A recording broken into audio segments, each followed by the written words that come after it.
এটা হচ্ছে আমাদের নতুন বাজার উচ্চ বিদ্যালয় এবং সাথে বীরেন্দ্রগঞ্জ সরকারি প্রাথমিক বিদ্যালয়ের দৃশ্য। অলরেডি মাঠে পানি এবং ক্লাসরুমেও পানি উঠে গেছে। এই যে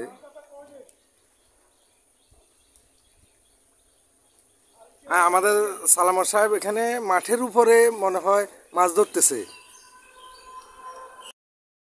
এটা হচ্ছে নতুন মুন্সিহাট বাজার থেকে সামনে ফুলগাজী বাজার পর্যন্ত পানি।